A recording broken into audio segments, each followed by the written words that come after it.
आज मैं विद्यार्थियों संविधान के बारे में बताने जा रहा हूं, क्योंकि पहले राजतंत्र चलता था और राजतंत्र में जो है पहले राजाओं का शासन होता था, अपनी हुकूमत चलते थे।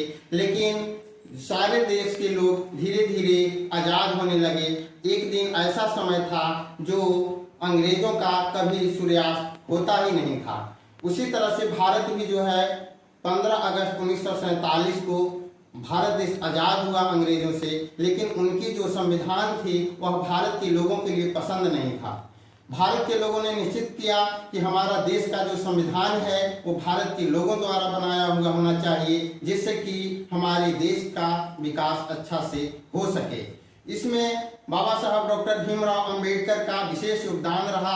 उन्होंने 2 वर्ष 11 महीने 18 दिन में ऐसा संविधान का निर्माण किया जिसमें कि 395 अनुच्छेद हैं और 395 अनुच्छेद राष्ट्र के विकास को समर्पित है और उसी संविधान की वजह से इस देश का विकास हुआ है। आप लोगों से विद्यार्थियों निवेदन है कि आप संविधान की पुस्तक खरीद करके किसी भी प्रकाशन का आप पढ़ें जरूर, क्योंकि पढ़ने से आपको अनुच्छेद 1 से लेकर के 51 तक आपको जानना एकदम अनिवार्य है। यदि 395 अनुच्छेद तक भी जान लेते हैं तो आपके लिए बहुत ही जिंदगी में यूजफुल होगा, क्योंकि आप जो है संविधान के अनुसार ही अपने राष्ट्र का, अपने समाज का और अपने परिवार का विकास कर सकते हैं। संविधान को जानो, अपने अधिकार को जानो और सरकार से अपनी मांग करो, क्योंकि आज संविधान भले ही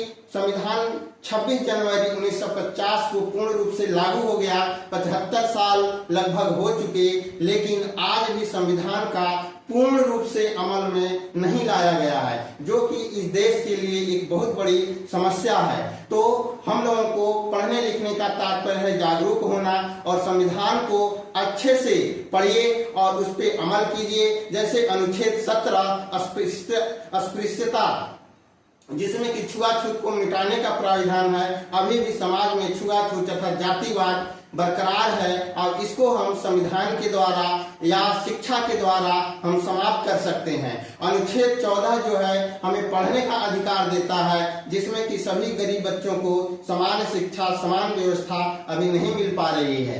ये देश के लिए सबसे बड़ी समस्या है। तो आप लोगों से एक मैं निवेदन करता हूं कि संविधान हर घर में होना चाहिए, जिससे कि आप उसे पढ़िए, अमल में लाइए और अपने हक और अधिकार को जानिए। Thank you.